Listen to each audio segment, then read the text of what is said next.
your crib? That's it. That's what I'm talking. Thanks. Constable.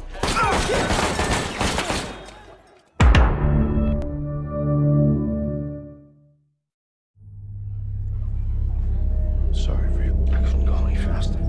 Film diawali dengan memperlihatkan seorang dokter yang bernama Paul. Ia merupakan dokter bedah yang sangat sukses. Diketahui Paul ini mempunyai istri yang bernama Lucy dan satu anak gadisnya yang bernama Jordan.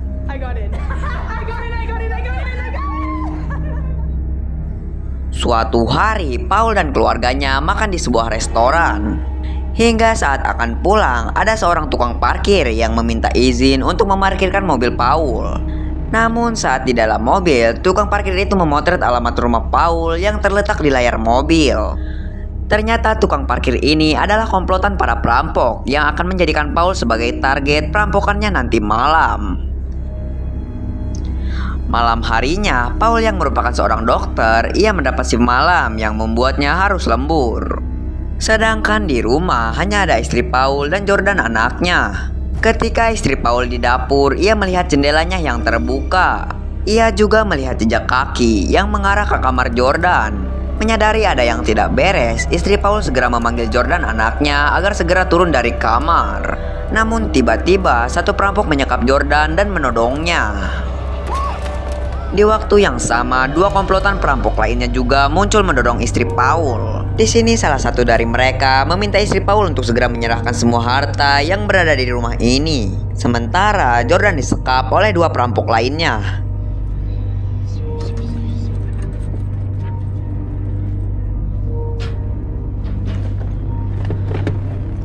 Saat Jordan disekap, ia malah dilecehkan oleh satu perampok.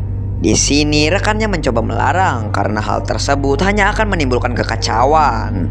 Saat terjadi percekcokan antara kedua perampok itu, Jordan mencoba memanfaatkan keadaan dengan menyerang perampok tersebut. Dan di waktu yang bersamaan, istri Paul juga datang lalu menyiramkan air panas ke perampok yang satunya.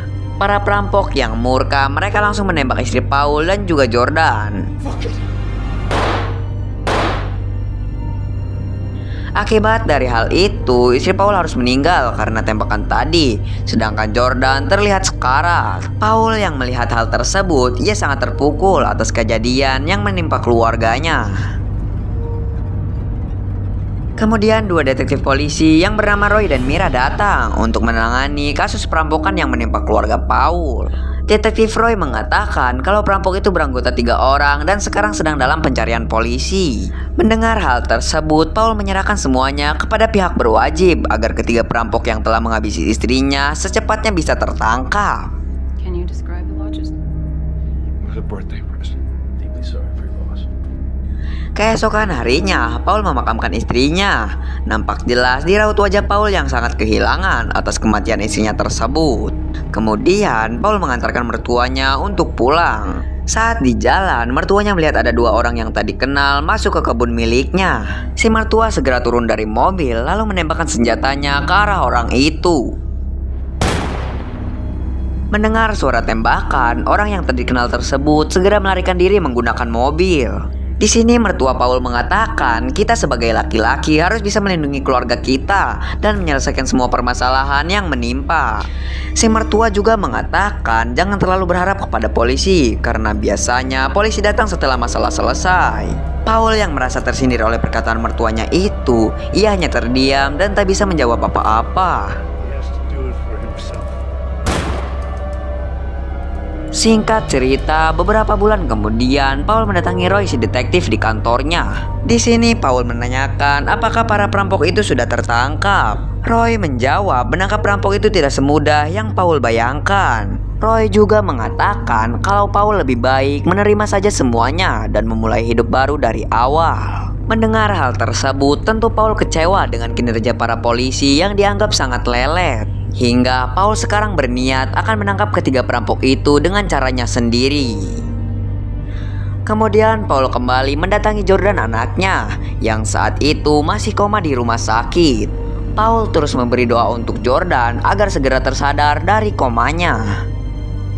Keesokan harinya, Paul mendatangi toko senjata untuk membeli perlengkapan yang ia butuhkan. Namun sayangnya, penjaga toko itu mengatakan jika Paul menginginkan senjata, Paul harus mempunyai surat izin terlebih dahulu. Hingga Paul mengurungkan niatnya dan kembali ke rumah sakit untuk bekerja. Don't worry, no one ever fails. I'm gonna think about it. Di rumah sakit, Paul mendapatkan pasien yang terluka cukup parah. Saat pasien itu akan dibawa ke ruang UGD, ternyata pasien tersebut membawa senjata. Dan tak sengaja, senjata itu terjatuh di hadapan Paul. Paul yang saat ini sedang membutuhkan senjata, ia pun langsung mengambilnya.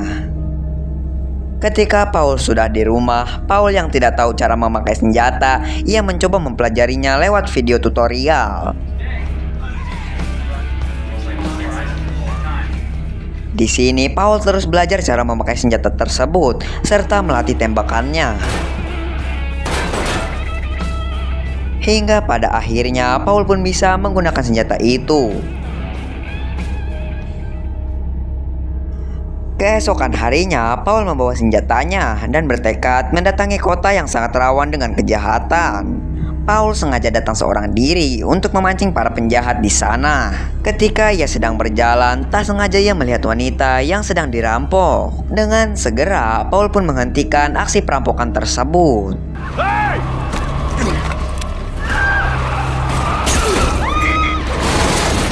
Secara kebetulan, di jendela rumah ada seorang wanita yang merekam semua aksi Paul. Kemudian, Paul menghabisi para perampok itu dengan senjata dan langsung pergi dari sana.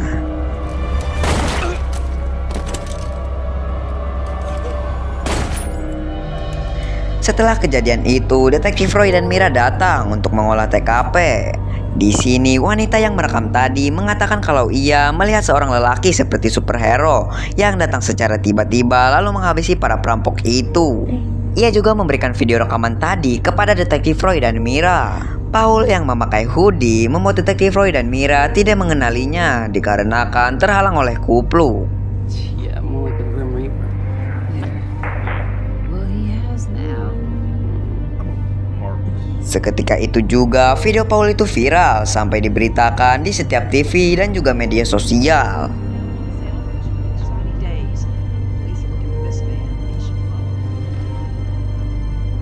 Keesokan harinya, Paul mendapat pasien yang masih anak-anak. Anak itu terluka akibat tembakan di bagian kakinya. Kemudian Paul menanyakan siapakah orang yang telah menembaknya. Si anak menjawab kalau ia ditembak oleh seorang pengedar narkoba yang berkedok berjualan es krim. Paul yang sangat membenci kejahatan, ia berniat akan mencari bandar tersebut. Dengan segera, Paul pun mendapatkan alamat si anak dari data pasien rumah sakit untuk mencari si pengedar yang berkedok sebagai penjual es krim. Sesampainya di lokasi, meskipun banyak orang di sekitar, tanpa basa-basi Paul langsung menghabisi para pengedar itu, kemudian bergegas kabur. You're the ice cream man? Setelah kejadian itu, detektif Roy dan Mira kembali datang untuk mengolah TKP. Para warga di sekitar yang melihat kejadian itu mengatakan kalau si penembak memakai kupluk seperti orang yang sedang viral di video kemarin. Hingga detektif Roy berasumsi kalau si penembak adalah orang yang sama dengan kasus penembakan perampok kemarin. Tak lama setelah itu, berita Paul kembali beredar di TV yang mengabarkan kalau sang superhero telah berhasil kembali menghabisi pengedar narkoba. Karena aksi Paul lebih cepat dari para polisi, warga di sana menjulukinya dengan sebutan sang pencabut nyawa.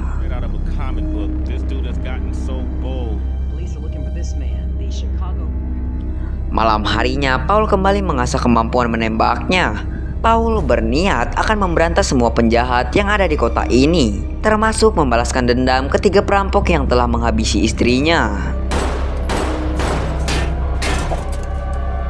Keesokan harinya, saat Paul bertugas di rumah sakit, ia mendapat pasien yang kecelakaan.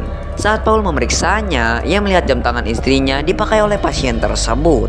Tak lama kemudian, pasien itu tewas akibat kehabisan darah.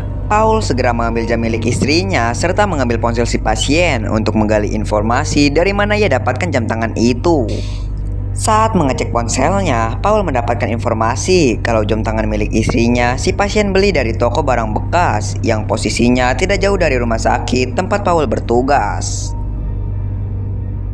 Tanpa pikir panjang, Paul pun segera mendatangi toko tersebut. Sesampainya di sana, Paul menyadari kalau toko ini adalah toko yang bersekongkol dengan para perampok karena semua barang dagangannya adalah hasil curian. Si pemilik toko yang menyadari kalau Paul adalah suami dari korban yang dihabisi komplotan perampoknya, ia segera mengambil senjata. Namun sayangnya, Paul lebih dulu menancapkan obeng ke tangannya, lalu menodongkan pistol. Drop it. I want my stuff. Kemudian Paul bertanya, di manakah kau menyimpan semua hasil curiannya? Si pemilik toko yang ketakutan, ia segera membawa Paul ke tempat barang hasil curiannya disimpan. Di sana Paul berhasil mendapatkan kembali cincin pernikahannya dan beberapa barang berharga lainnya. Dari luar, tiba-tiba satu perampok yang merupakan teman si pemilik toko datang untuk menyerang Paul. Orang ini bernama Udin, yang merupakan salah satu pelaku perampok di rumah Paul. Di sini Udin langsung menembakkan senjatanya ke arah Paul. Akan tetapi tembakannya itu meleset dan mengenai si pemilik toko yang membuatnya tewas seketika. Melihat si pemilik toko itu tewas, Udin pun marah yang membuat aksi tembak-tembakan pun terjadi.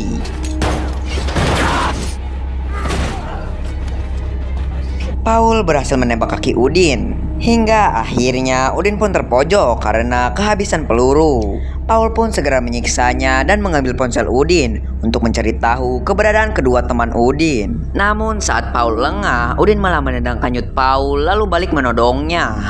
Beruntung saat Paul terpojok, di atas lemari tiba-tiba bola bowling terjatuh menimpa kepala Udin yang membuatnya tewas seketika. Keesokan harinya, Detektif Roy dan Mira mendatangi Paul yang sedang bertugas di rumah sakit. Detektif Roy mengabarkan kalau satu pelaku perampok yang telah menghabisi istrinya kini telah tewas. Kedua detektif itu mencurigai Paul sebagai pembunuh perampok tersebut atas motif balas dendam. Di sini Paul pun mengatakan, apakah kalian mempunyai bukti kalau yang menghabisi perampok itu adalah dirinya? Mendengar hal itu, kedua detektif itu pun akhirnya pergi.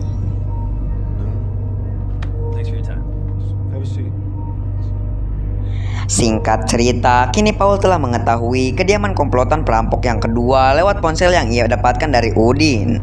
Di sana Paul melihat ada si pelaku yang sedang membetulkan mobilnya. Diketahui kalau si pelaku ini adalah orang yang melecehkan Jordan saat mereka merampok rumah Paul. Kemudian tanpa cacicu, Paul langsung memukul titik si pelaku menggunakan kunci Inggris hingga pingsan. Saat si pelaku sadar, ia sudah dalam keadaan terikat di bawah mobilnya. Kemudian Paul menyiksanya yang membuat si pelaku sangat kesakitan. Paul menanyakan, siapakah nama temanmu yang telah menghabisi istriku dan di mana tempat tinggalnya? Si pelaku yang ketakutan akhirnya ia menjawab kalau temannya bernama Joe dan tinggal tak jauh dari tempat ini. Setelah mengetahui hal tersebut, dengan kejam Paul langsung menghabisi orang itu.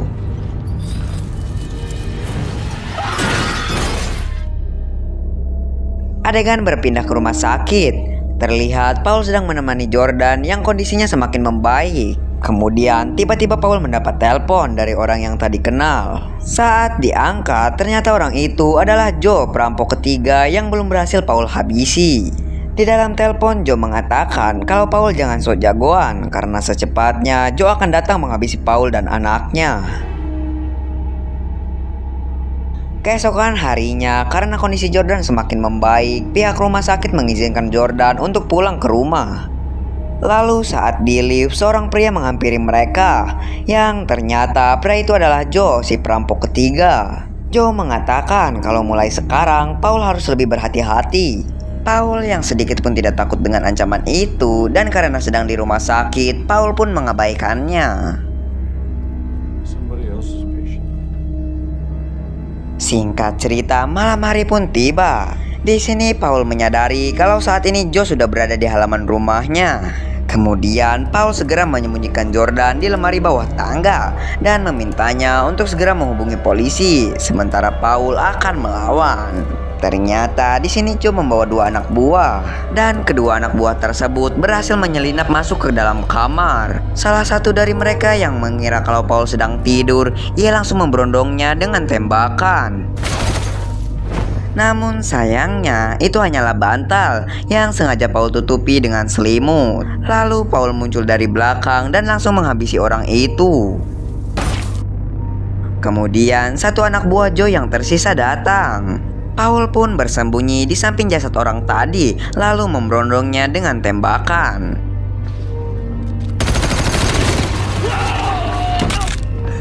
Setelah itu Paul menyadari kalau sekarang tinggal Joe lah yang tersisa. Paul pun segera mencarinya.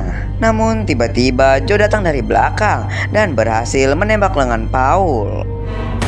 Saat Paul terpojok, Jordan berteriak dengan sangat keras sehingga membuat perhatian Joe teralihkan. Paul yang merasa Joe sedang lengah, dengan sigap ia segera mengambil senjata di bawah kursi, lalu menembaknya hingga membuatnya tewas.